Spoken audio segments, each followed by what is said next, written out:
हमारा कहानी का शीर्षक है दोस्तों परिश्रम। सभी शिष्यगण खुश थे क्योंकि बहुत दिन गुरुकुल में बिताने के बाद आज आखिरकार घर जाने को मिलेगा। ऋषि आचार्य अपने शिष्यों से कुछ कह रहे थे कि आज आपकी शिक्षा का अंतिम दिन है, तो मैं चाहता हूँ कि आप सभी शिष्य की एक अंतिम परीक्षा ले ली जाए। तो क्या आप सभी लोग तैयार हैं?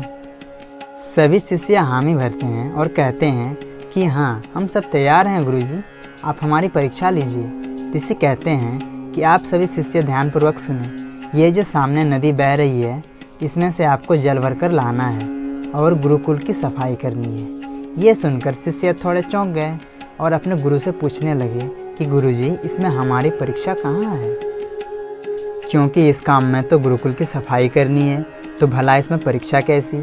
तब आचार्य ऋषि ने कहा कि ध्यान रहे, यह काम इतना भी आसान नहीं है जितना आसान आप इसे समझ रहे हैं।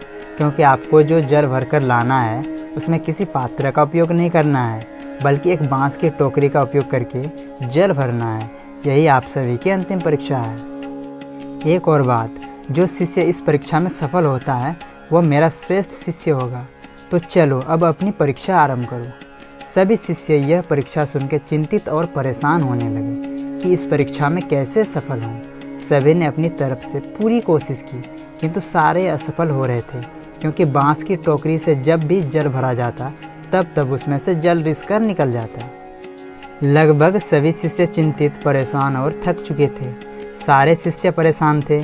थक हार कर सभी शिष्य अपने गुरु से मिले और कहने लगे कि गुरुजी, हमसे ये काम नहीं हो पाएगा।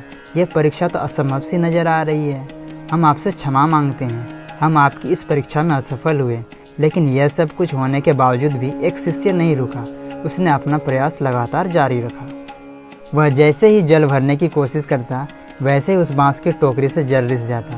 पर उसने हार नहीं मानी और अंततः वह अपने प्रयास में सफल हुआ और गुरु के पास जल लेकर पहुंच गया। बचे हुए शिष्यगण आश्चर्यचकित थे कि जो काम हमें असंभव सा लग रहा था, वह काम तुमने कैसे किया? तब उस शिष्य ने कहा कि मैं जब जल भरने का प्रयास कर रहा था तो मेरी टोकरी से भी निरंतर जल रिस रहा था। लेकिन मैंने सोचा कि अगर गुरु ने यह काम हमें दिया है तो यह असंभव नहीं होगा, इस काम को किया जाना जरूर संभव है।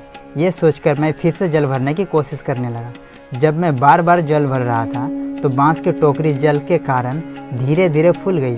टोकरी के बीच की खाली जगह भर गई थी और उसमें जल भरना संभव हो पाया। यह सुनकर आचार्य ऋषि बहुत प्रसन्न हुए और उस शिष्य को अपना सबसे प्रिय शिष्य घोषित किया और सभी बचे हुए शिष्यों से कहा कि इस घटनाक्रम से हमें क्या शिक्षा मिलती है।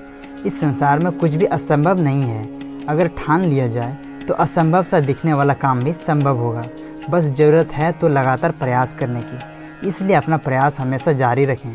प्रयास करते रहें जब तक कि अपना मंजिल हासिल ना हो जाए। दोस्तों, अगर हम सही दिशा में लगातार मेहनत करते रहेंगे तो हमें अपनी मंजिल तक पहुंचने से कोई नहीं रोक पाएगा।